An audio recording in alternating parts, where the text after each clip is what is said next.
Nos encontramos con la senadora Ana Lilia Rivera, que pues bueno, hace menos de un mes está ocupando la mesa directiva, de la presidencia de la mesa directiva del Senado de la República, y pues bueno, vamos a conversar con ella de muchos temas interesantes. Senadora, muchas gracias por aceptar esta entrevista exclusiva para Sin Censura. Muchas gracias. Bienvenidos al Senado de la República. Me da mucho gusto recibir a Sin Censura. Creo yo que de los medios libres que son creíbles en este país y que está abriendo una brecha importante Sin Censura, bienvenidos, muchas gracias, para servirles. Gracias, senadora. Pues bueno, estuvimos hace unos minutos en un evento que refleja totalmente los principios del Plan Nacional de Desarrollo, que es una iniciativa que usted apoyó para economizar, para hacer menos costoso el envío de remesas que nuestras heroínas y héroes mexicanos en Estados Unidos realizan toda esta actividad que ya son más de 60,000 millones de dólares al año, el principal ingreso de nuestro país. Cuéntenos un poquito acerca de este gran avance por parte de la Financiera para el Bienestar. Creo yo que los mexicanos sabemos que estamos viviendo un proceso de transformación de la vida pública de México. Muchas cosas que se anhelaron en el pasado y que se lucharon y que resistieron, hoy se están consolidando en leyes, en programas, en presupuestos. Hoy estamos en el México de lo posible, porque aquello que se creían que nunca se iba a poder alcanzar, se alcanzó. La paridad, el ejercicio de la paridad en todo el servicio público, no solamente en el de representación política, sino también en el de representación de direcciones, de secretarías, pleno. Se anheló muchos años, pero este gobierno lo está haciendo realidad. Hoy muchas banderas feministas se levantan con el triunfo, pero el triunfo es el del pueblo, que llevó un gobierno que escuchó y que decidió que fuera así. Así como ese tema, podríamos hablar de temas de salud, de la diversidad, del reconocimiento de muchos derechos que estaban pendientes, pero en específico un pendiente es el reconocimiento de los derechos y de la deuda social que se tiene con los migrantes mexicanos. El presidente los ha llamado héroes y heroínas, pero es que estos héroes y heroínas, que siguen siendo el motor de nuestra economía, solamente aparecían en los discursos y nosotros decidimos que empezaran a cristalizarse en sus anhelos. Anhelo de los migrantes, tener representación en las cámaras. Ahora ya van a estar representados. Morena, como movimiento, va a distribuir candidaturas en sus listas donde vienen representados los migrantes. Necesitamos que estén aquí, que conocen cómo están allá y que saben qué es lo que necesitan y desde adentro empezar a generar las condiciones legales que les dé prioridad. Esa es una importante labor. Permítame interrumpirlo un poquito. Supimos que usted estuvo en la plancha del Zócalo, ahora en el grito, en el 15 de septiembre, y la arenga en favor de nuestros hermanos y hermanas migrantes, pues bueno, es como la coronación, ¿no?, de todo esto que usted nos está platicando. Es la primera vez que se les reconoce en un discurso tan importante que vivan nuestros hermanos migrantes, pero además en el Zócalo había muchos migrantes que solo vinieron al grito de todo el país. Uno los pudo encontrar porque yo hablé con muchos. Entonces, eso que el presidente hizo, lo que hoy hemos hecho en el Senado de la República con la Financiera del Bienestar, ¿cuál era una de las grandes demandas de muchas que tienen los migrantes?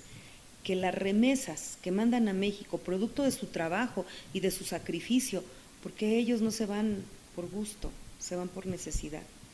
Y no una necesidad que haya creado este gobierno, la necesidad que creó un gobierno neoliberal de casi 40 años que los expulsó y los dejó sin oportunidades. ¿Qué pedían? Que las altas comisiones que les cobran por mandar el dinero a su familia no se permitieran más, porque es increíble que quienes más lucran sean los banqueros. Y entonces ellos siempre han pedido, queremos que el Estado intervenga, que nuestro dinero llegue lo más íntegro a nuestras comunidades, a nuestras familias, y aparece la oportunidad hoy con la Financiera del Bienestar, quien les crea una gran oportunidad. Primero que nada, la posibilidad de que puedan ellos enviar sus recursos a esta institución cobrándoles $3 por envío, $3. Dicen 10 veces o menos de lo que hoy pagan en cualquier institución bancaria ya existente. Y no solo eso, direccionar los recursos. Si yo soy de Michoacán, si yo soy de Tlaxcala, si yo soy de Jalisco, que la financiera envíe los recursos que vienen de los jaliscienses, los chiapanecos, los oaxaqueños a esas regiones y que la convierta en ahorro y que la pueda convertir en financiamiento de proyectos productivos. Eso es lo que le han llamado el círculo virtuoso. Entonces, esta es una extraordinaria oportunidad que no vamos a desaprovechar, seguramente va a detonar el desarrollo equitativo, porque no va a regresar solamente direccionado a una familia, como hasta ahora había sido. Le quitaban, como dice nuestro presidente, le cepillaban una parte en el camino, ya les llegaba disminuido a las familias y era directo a las personas que tienen a familiares del otro lado. Hoy, con esta gran posibilidad, no solamente va a beneficiar en lo particular a los familiares de nuestros hermanos migrantes, sino que va a detonar la posibilidad del desarrollo económico de toda la comunidad, de toda esa región, porque generar actividad económica con financiamiento y ahorro es una oportunidad muy importante con unos costos de comisiones que son prácticamente solo para gastos de operación. Entonces, esto es lo que habían anhelado. Hoy ya firmamos el convenio, tanto la financiera ya tiene incluso 2 tarjetas, la tarjeta para poder manejar los recursos en México y la tarjeta para poder manejarla en Estados Unidos. Nosotros hoy hemos celebrado un convenio para que podamos hacer lo que corresponda desde nuestro lado como legislativo, para que no solamente se quede en un intento, en un proyecto para ver hasta dónde llega, sino consolidarlo. Ahora, hablamos de estas tarjetas y por otro lado, pues las tarjetas del Banco del Bienestar, otra institución que nace con el gobierno de Andrés Manuel López Obrador, siempre acompañado del apoyo de los legisladores del Partido Morena.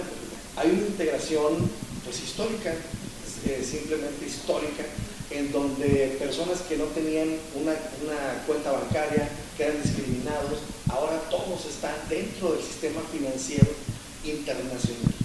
¿Qué satisfacción siente la senadora de haber participado en todo esto? Mucha alegría porque el incorporar a los más pobres de México en la actividad financiera, donde ellos tengan derechos, donde ellos tengan instituciones, donde ellos puedan manejar recursos, es algo muy importante. Es uno de los espacios donde había mayor discriminación. Incluso cuando llegaban a los bancos a solicitar un crédito, desde que veían cómo entraban vestidos, no tenían cuentas, no tenían historiales, no tenían avales, no tenían propiedades, no tenían ni la más mínima posibilidad de tener una tarjeta, ya no digamos hasta de crédito, ¿no? Ahora, con los programas de nuestro gobierno, hasta les ofrecen a los adultos mayores las tarjetas de crédito para que vayan a endeudarse a estas grandes tiendas que ni voy a mencionar, que ahora es la caja, dicen por ahí son las nuevas tiendas de raya, ¿no? Porque ya tienen dinero los adultos mayores, denles financiamiento, ya tienen los jóvenes becas, denles financiamiento, ahora sí dan créditos, porque ahora sí tienen con qué pagar, y ha incluido a los más pobres en los servicios financieros donde no existían. Pero lo logró el gobierno. ¿Y por qué lo logra nuestro gobierno? Porque nuestro presidente tiene claro que la distribución de la riqueza de este país, uno de los más ricos del mundo, la 15ª economía, era el segundo más desigual del planeta. ¿Por qué siendo un país tan rico, 6 de cada 10 mexicanos era pobre? Y además había niveles de pobreza hasta llegar a la extrema alimentaria, donde no tenían ni para la comida del día. El presidente dijo, por el bien de todos, primero los pobres, para que la distribución de la riqueza llegara hasta allá. Pero además, en el camino de la distribución de la riqueza, que es justicia social, estaba el quitar a todos los intermediarios que han lucrado con los recursos nacionales del presupuesto que llegan a la gente a cambio de su voto, a cambio de que no participen libremente, a cambio de la manipulación y del sometimiento electoral en la compra de los votos. Entonces el presidente dijo, se tienen que acabar todos los intermediarios, el dinero del pueblo directamente al pueblo, y quitamos del medio toda esa bola de parásitos, organizaciones sociales, grupos de ayuda, de campesinos, de indígenas, que siempre entregaban los recursos con piquete de ojo y que si no lo hacían les quitaban o lucraban con ellos para campañas políticas. El presidente dijo, para llegar hasta abajo y quitar a los intermediarios, démosles instituciones bancarias que dispersen los recursos a través de una tarjeta, porque cuando también no había los bancos, se hacía la dispersión a través de los operadores en otros tiempos de la Secretaría de Desarrollo Social. ¿Qué es lo que pasaba? Los apoyos a los adultos mayores les llegaban con moches, ya les habían abierto los sobrecitos y ya les habían quitado el dinero, o habían fallecido y seguían cobrando, o no llegaba el abuelito el día que entregaban los recursos, se lo gastaban y después decían que se los habían dado.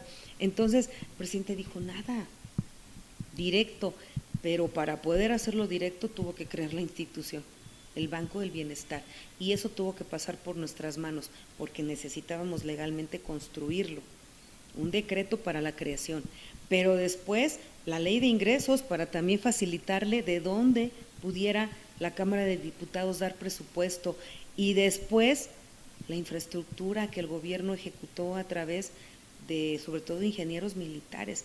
A estas alturas son aproximadamente 1,200 o más sucursales del Banco del Bienestar construidas a lo largo y ancho del país. ¿Y qué hizo esta posibilidad? Los hizo entes financieros. Tú tienes dinero, no eres pobre, tienes dinero, tienes tu tarjeta, eres libre de gastarlo, de sacarlo, y está empoderando a la sociedad, porque por el bien de todos, primero los pobres.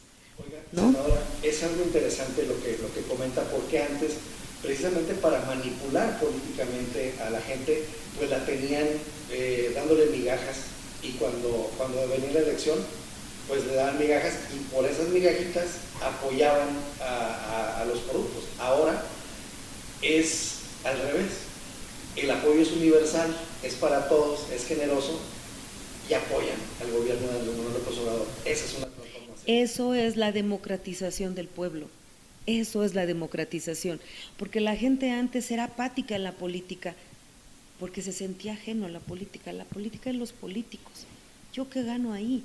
Solamente cada que hay elecciones una despensa, o ya últimamente dinero por el voto, o una chamba para mi hijo. Y el presidente dijo, no, la democracia la vamos a construir dándoles derechos, y que los sientan y que los vivan para que los defiendan. Entonces, el presidente lo que está haciendo con estos programas, en el caso de los bancos, de acceder al financiamiento, a las actividades financieras y demás, a los más pobres, entregándoles dinero que les corresponde, es profundizar la democracia. Porque aparte de que les llega el recurso que les pertenece, les quita el intermediario que los chantajea o los compra en su voluntad. El presidente construye derechos sociales. Desde 1917 no se construían derechos sociales. La pensión a adultos mayores no es un programa, la pensión a discapacitados no es un programa, y la beca universal a jóvenes de nivel medio superior de escuelas públicas no es un programa. 3 derechos sociales nuevos. Estos 3 derechos es poder económico. Y este poder económico te lo doy con una tarjeta, y para que nadie te engañe ni te manipule, te pongo bancos. Y como ya eres una persona que tiene acceso al banco, ahora la financiera rural te puede dar, del bienestar te puede dar crédito. Y para que estos créditos se amplíen, de donde más fluye el recurso es de las remesas que lleguen aquí. Les vamos a quitar la carga de pagar tantas comisiones y los vamos a ayudar para dispersarlo y convertirlo en ahorro, en financiamiento y en desarrollo directo para las familias. ¿No les parece que es algo maravilloso? Ahora, hay dos datos irrefutables, senadora.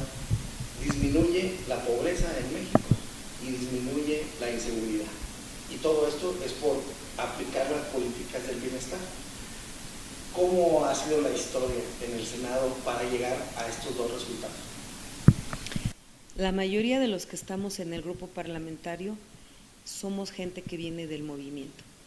Hubo otras alianzas que en el camino se construyeron, pero los que llegaron llegaron con la claridad de que hay una línea que debemos cumplir, porque la gente votó por nosotros, porque había una plataforma electoral que se convirtió en el voto que nos dieron. ¿Para qué pusieron al senador, a la diputada, al diputado? Para obedecer el proyecto alternativo de nación que presentó el licenciado Andrés Manuel, que se convirtió en nuestra plataforma electoral. Fueron nuestros compromisos de campaña. La gente, por eso el presidente dice, cuando vota, debe valorar que la persona es importante, el partido igual, pero más importante es para qué quieres el poder. Esa es nuestra plataforma electoral, y la plataforma que nosotros nos hizo llegar aquí decía: no mentir, no robar, no traicionar, combatir la corrupción, empoderar las finanzas públicas, recuperar soberanía alimentaria, energética y económica, y distribuir por el bien de todos la riqueza nacional, y serán los primeros. Para ser los primeros, 1, 2, 3, 4, 5, estas son las cosas que necesitamos. El Ejecutivo nos enviaba y era nuestra obligación responder. Entonces nosotros no somos senadores ni diputados levantadedos, nosotros estamos respaldando el proyecto político que nos hizo ganar los votos que nos trajeron aquí. Estamos obedeciendo a las mayorías. Decir a todo el pueblo no, pero sí una gran mayoría. Y en la democracia la mayoría manda, y la mayoría nos mandó a hacer lo que hoy estamos haciendo. ¿Ha sido difícil? Algunas reformas constitucionales fueron difíciles. En este último periodo serán casi imposibles. Pero lo que sí logramos transitar, en breve le va a hacer el bien a todos y a todas, hasta los que están en contra de nosotros. Yendo al inicio del gobierno de Andrés Manuel López Obrador, cuando el 1 de diciembre del 2018 dijo: por el bien de todos, primero los pobres, y los más pobres de los pobres son los pueblos originarios. También hubo una reforma muy importante que crea al Instituto Nacional de Pueblos Indígenas y su ley orgánica. A partir de ahí, senadora, ¿cómo ha visto este avance que el maestro Regino pues da una lucha todos los días, un trabajo incansable, y Adelfo Regino, el acompañamiento en este tema, porque sabemos que antes la ley pues decía que allá había un presupuesto, pero las obras se hacían sin preguntarle a los pueblos originarios, ahora se hacen asambleas, es decir, es una transformación total, y creo que un sector de los más beneficiados con el gobierno de Andrés Manuel López Obrador indiscutiblemente son los pueblos originarios. ¿Cómo ha sido el acompañamiento del Senado de la República para que todo esto, para que nuestras hermanas y hermanos indígenas se vean beneficiados? Obedeciendo el programa de gobierno que construye las leyes y los presupuestos para hacer legal. El legítimo derecho lo tenían, pero ahora hacerlo legal. Y entonces construimos el Instituto Nacional de los Pueblos Indígenas, el INPI. Ya este instituto tiene un objetivo que está en la ley y tiene la claridad de un presupuesto que le va a permitir recuperar la resistencia de nuestros pueblos, que ahí están desde hace 500 años, redignificarlos, hacerlos partícipes de la riqueza nacional en su diferencia, porque no están obligados a pensar, a sentir, a vestir, a comer, a hablar como nosotros. Se han resistido 500 años. ¿Por qué queremos que para que ejerzan sus derechos sean igual a nosotros? México es un pueblo, es un país pluricultural. Entonces debemos respetarles sus derechos en sus diferencias, siempre y cuando la ley máxima obedecida por todos sea nuestra Constitución. Y entonces la creación de este instituto generó programas y presupuestos que hoy están levantando, y yo puedo decirles empoderando a los pueblos originarios como nunca yo los había visto. Están organizándose en asambleas para definir el desarrollo de sus pueblos. Están organizándose en asambleas para tomar el control de sus recursos, el agua, la tierra, sus semillas, su alimentación, su cultura, su alimentación, su lengua. Yo he ido a comunidades indígenas donde los abuelitos están dando clases de náhuatl y los ingenieros y los abogados están yendo a aprender náhuatl, porque hay un sentimiento de orgullo y de dignidad de no seguir escondiéndose por cómo hablas, por cómo vistes y por cómo eres, ser morenito, ser bajito de estatura, hablar náhuatl, hablar otomí o cualquiera una de las lenguas que se hablan en México, dejó de ser una vergüenza, hoy es un motivo de dignidad, tanto que hay hasta quienes se disfrazan de indígenas para caer bien. Sí, por supuesto, sí, pero ese disfraz se está cayendo a pedazos, ¿no? Pues si no hablas la lengua, no basta con que vistas. Entonces los pueblos originarios se están empoderando tanto que hace unos días escuché en una mañanera a alguien decirle al presidente, el bastón de mando es una cuestión de los pueblos. Y entonces el presidente contesta muy inteligentemente, pero estoy segura que en su corazón decía, eso, que no sigan violentando los usos, las costumbres buenas de nuestros pueblos originarios. Y entonces el presidente es uno de los presidentes que no lo ha hecho discurso, lo ha hecho realidad, y nosotros desde las cámaras de diputados y senadores acompañando las iniciativas. Hemos aquí aprobado, aparte de la creación del Instituto Nacional de los Pueblos Indígenas, hemos acompañado también en consolidar leyes para fomentar la lengua, para reconocer a los afromexicanos, que también era parte de los grupos minoritarios de este país, no identificados y reconocidos. Incluso quieren que ya el INPI cambie también, o sea, Instituto Nacional de Pueblos Indígenas y Afromexicanos. Y entonces estamos reconociéndoles más derechos, estamos reconociéndoles más inclusión en los programas, más inclusión en los presupuestos, más inclusión en la justicia. Debe haber en todos los tribunales y en todos los juzgados intérpretes para que no sigan en la cárcel personas inocentes por no haber tenido un interlocutor que hablara su lengua. Entonces yo creo que en materia, y todavía nos falta, tenemos todavía ahí pendiente de aprobar la ley que obliga a consultar a los pueblos originarios sobre obras que tengan que ver con atravesar sus territorios, ¿no?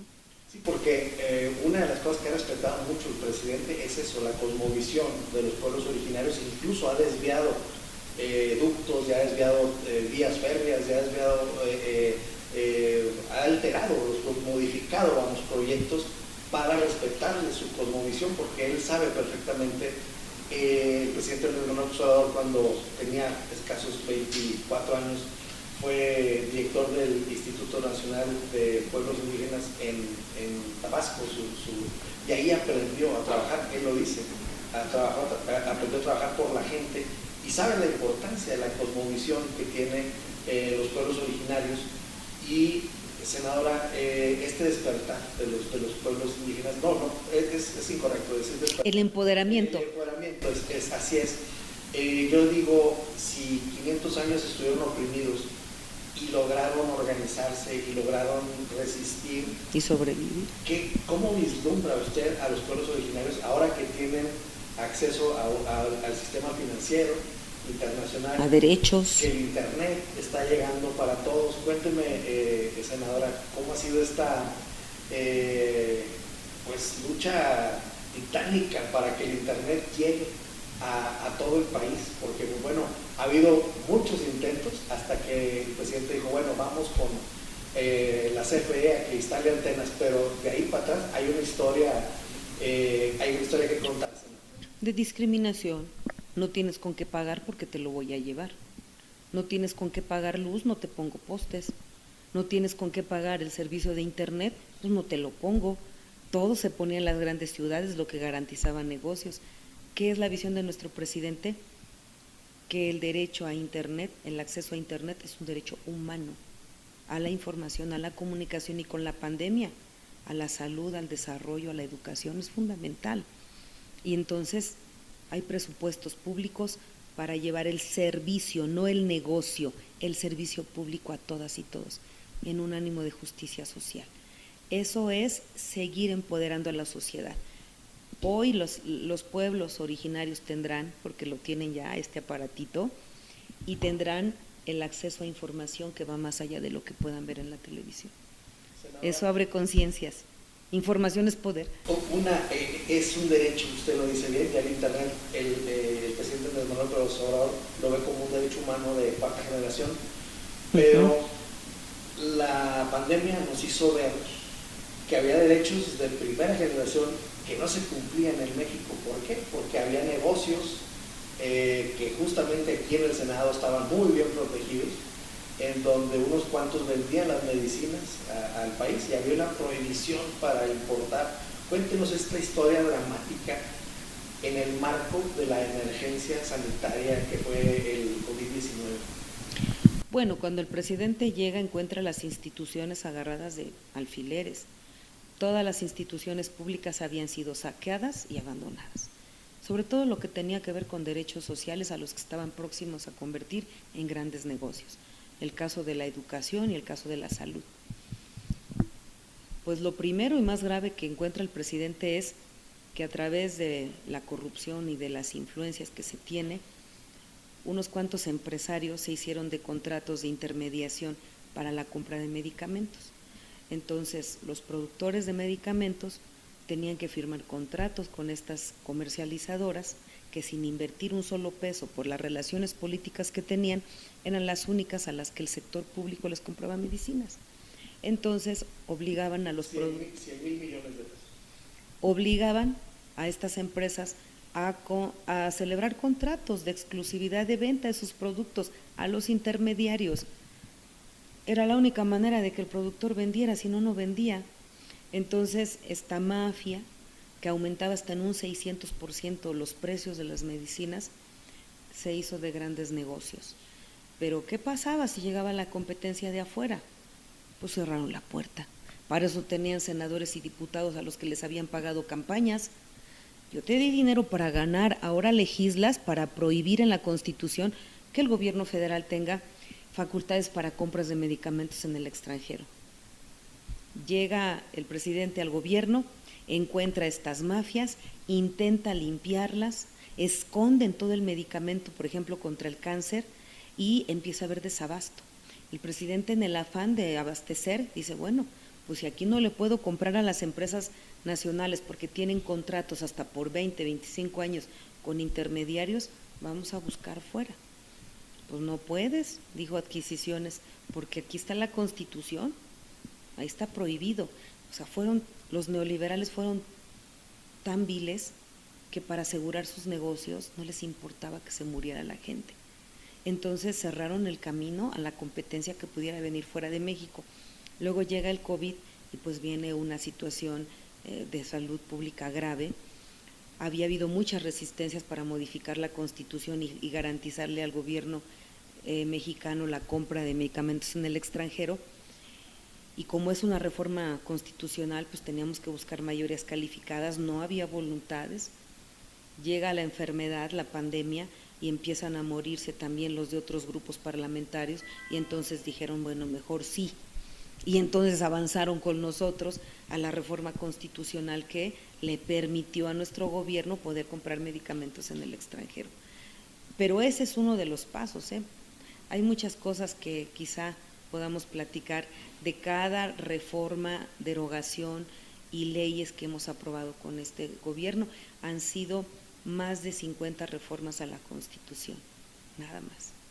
Usted promovió una ley para la defensa del maíz, porque todos sabemos que en México somos maíz y que venimos del maíz y que sin maíz no hay país. Cuéntenos un poquito acerca de este gran logro que usted pudo realizar junto con la entonces senadora Jesús Rodríguez, una lucha muy bonita en donde pues estaban enfrentando los grandes intereses internacionales y pues bueno, dos mujeres muy aguerridas dijeron, ahí vamos a proteger al maíz, y yo recuerdo cómo andábamos invitando a los senadores uno por uno para que fueran a votar. Claro, y es que es una lucha de muchos años.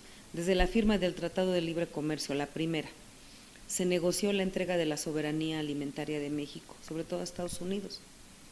Semillas, insumos químicos, fertilizantes, agroquímicos, lo que le llaman paquetes tecnológicos. Desmantelaron nuestro sistema de producción de semillas, desmantelaron el sistema de investigación, de universidades que antes trabajaban para generar semillas mejoradas y públicas.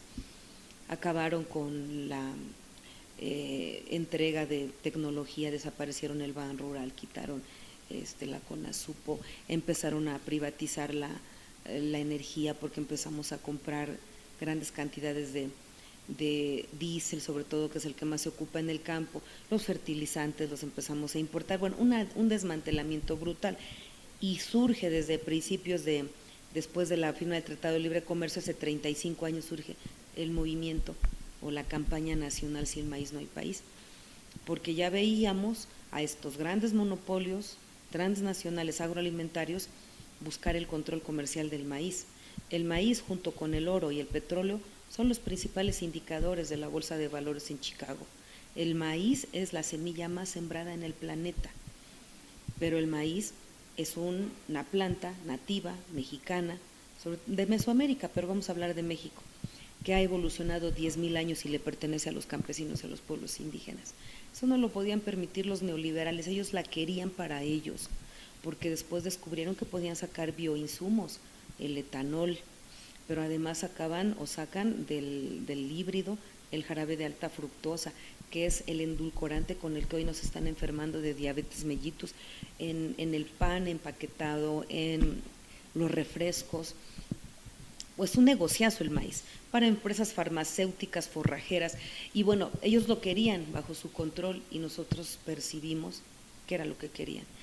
Ellos empezaron a crear leyes, la ley de certificación de semillas, la de organismos genéticamente modificados, y se empezaron a meter en el gobierno, impulsaron secretarios de Agricultura, y estos a su vez permearon en los estados. Nosotros empezamos a resistir y empezamos a defender al maíz, porque lo que venía primero era una ley de certificación de semillas mejoradas. Ya en patente mezclaban variedades de maíz para mejorar, pero después venía el transgénico, que ya no solamente era modificar la planta con sus propios genes, sino meter genes de virus, de bacterias para hacerlos resistentes contra plagas. Y la diferencia entre el híbrido y el transgénico es que el transgénico es altamente contaminante. El maíz es muy promiscuo, es tan humano que es promiscuo. En cuanto empieza a gilotear, contamina. El riesgo era que de sembrar maíz transgénico en nuestros campos, en una década van a desaparecer nuestras semillas nativas. Las contaminan, y para volver a tener esas variedades, esas razas, tendríamos que regresar a la evolución 10,000 años. Ya no es posible. Nosotros detuvimos a tiempo el control comercial, pero es una disputa que hoy está más viva que nunca. La Ley de Fomento y Protección al Maíz Nativo es una ley que se aprueba antes de que entre en vigor el Tratado de Libre Comercio en su nueva edición, y eso nos permite considerar a nuestro maíz un derecho humano a la salud, a la cultura, y estos derechos humanos tendrán en algún momento que ir a pelear a tribunales internacionales. ¿Qué está por encima en los tribunales internacionales? Ante competencia de derechos, los derechos humanos a la alimentación sana y la cultura de un pueblo, o los derechos económicos de estos monopolios. Nosotros nos preparamos para el panel de controversias que hoy está vigente por el decreto que el presidente emitió para que los maíces transgénicos no sean de consumo humano, y sobre todo para evitar que siga entrando el glifosato en nuestra agricultura. Detrás de estos dos hay millones de dólares en juego. Los intereses más grandes del mundo ni siquiera están en el petróleo, ya no. Hoy están en los alimentos, hoy están en los plaguicidas. Ahí es donde están sus grandes negocios. Y pues para eso nos preparamos y luchamos contra monopolios poderosísimos. Incluso hay un grupo de productores nacionales que creen que nosotros somos sus enemigos. Nosotros no somos enemigos de los grandes productores, pero no podemos permitir que por los negocios de unos cuantos se perjudique a las grandes mayorías, sobre todo a los más pobres. Sí, eso fue una labor heroica la que llevaron a cabo con esa ley, porque si hablamos en términos de la UPOV, este acuerdo internacional, en realidad lo que estaba haciendo es contrario a lo que decían en un principio que iban a hacer, porque era prácticamente una ley de patentes, ¿no? para el maíz, ¿no? El UPOV 91, que es lo que se ha ratificado. Sí, UPOV 91 es un acuerdo que permite a cualquier empresa nacional o extranjera certificar, le llaman certificado de variedades, derecho de variedad de obtentor, no propiamente patente. Sí, en materia biológica, ¿no? Pero es el equivalente. Lo que le da es todo lo que sea un negocio de nuestras variedades vegetales, paténtalo y haz negocio. Eso es su POP 91, sin control, sin restricción. Y nosotros dijimos, no, espérate, esa todavía no se, aunque el Tratado de Libre Comercio ha ratificado, ha aprobado ese acuerdo, como muchos México ha aprobado, ese no lo hemos ratificado. En la Cámara de Diputados ya habían presentado una iniciativa de ley para regularlo y lo hemos detenido y vamos a seguir luchando. Ya nada más eso nos faltaba, que la conquista termine por llevarse nuestro maíz, nuestros chícharos, nuestro chile, nuestros frijoles, la manzanilla y tantas plantas que tenemos medicinales, la chía y tanto que tenemos en el campo, porque vienen por todo lo que les genere una ganancia. Oiga, ahorita que dice plantas medicinales, también se legisló para fomentar la medicina tradicional mexicana. Es que es parte del empoderamiento de los usos, costumbres y saberes de nuestros pueblos originarios. Ellos se curan con plantas que conocen para qué sirven y así han vivido y así se han curado. Hoy sabemos que la medicina química puede ser un paliativo para una cosa, pero genera otros males que no tenemos. En cambio, la herbolaria, esta medicina tradicional, es humana, es respetuosa del medio ambiente y claro que también ayuda a que la vida humana se prolongue y si se enferma se cure. Entonces logramos regularlo también, porque siempre lo habían mirado con desprecio. Quienes no desprecian los saberes indígenas son las grandes empresas. Decían, a ver, ¿con qué te curas el dolor? Con esa planta, vamos a ver qué tiene esa planta, y ya luego lo convertían en un medicamento. Y venían y robaban nuestros conocimientos, solo nosotros despreciábamos el conocimiento de los pueblos originarios, con todo el conocimiento que tienen en medicina.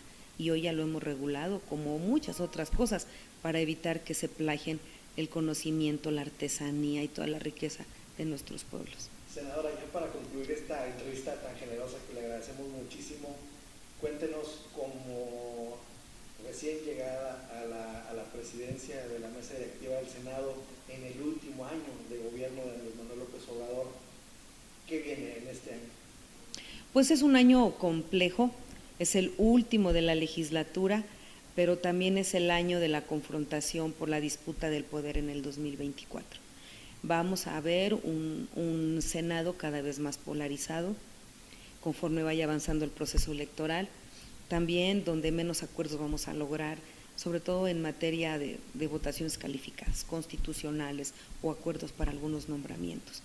Y estoy consciente de eso, estoy consciente de que me va a tocar presidir una mesa donde habrá muchas ausencias de los titulares, en breve van a empezar a pedir licencias, y entonces el conocimiento y la experiencia que me han dado aquí en el Senado me permite vislumbrar que con respeto, con orden, con disciplina y con apego al reglamento, podemos sacar adelante el trabajo pendiente sin rebajar el nivel de nuestra Cámara, sin permitir que la tribuna se siga utilizando para hacer show o generar descalificaciones o polémicas que no tengan fundamento. Yo estoy convocando a todas las fuerzas políticas a que debatamos con respeto, con argumentos, y que todas las voces serán escuchadas. Para eso es el Pleno del Senado. La pluralidad tiene derecho a hablar, lo que no tiene derecho es a difamar, a calumniar y a ofender, y eso es el límite de la tolerancia, el respeto. Oiga, senadora, me da pie para hacer esta pregunta. La oposición pues ha hecho eso que usted dice, negarlo todo, criticar sin fundamentos.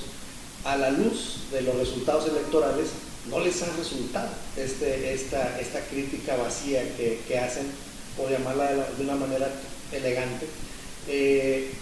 ¿Usted cree que en algún momento la oposición pueda llegar a entender de que eso no le ha resultado y que en una de esas hasta pueda apoyar alguna de las iniciativas de Morena? Creo que hay una parte de la oposición que ya lo entendió y con ellos vamos a transitar y vamos a lograr muchas cosas. Hay otra parte de la oposición conservadora plenamente, intransigente a ceder cualquier espacio, y con ellos no lograremos seguramente ya ninguna posibilidad, pero hay una parte de la oposición con la que sí vamos a caminar todavía estos meses, y para sorpresa de muchos todavía vamos a lograr cosas que parecían imposibles. Pues senadora, qué buena noticia nos da en el cierre, le deseamos toda la suerte y pues bueno, muchas gracias por esta entrevista, y estamos muy animados de que una persona como usted pues esté encabezando los trabajos de la Cámara de Senadores. Pues yo aquí para servirle al pueblo de México, para servirle al movimiento en el que creo y al que pertenezco, al movimiento, y el movimiento no es un partido político, es un movimiento social al que me debo, en el que creo, y pues para representar con dignidad y profundo amor al pueblo de Tlaxcala. Muchas gracias. Gracias, senadora.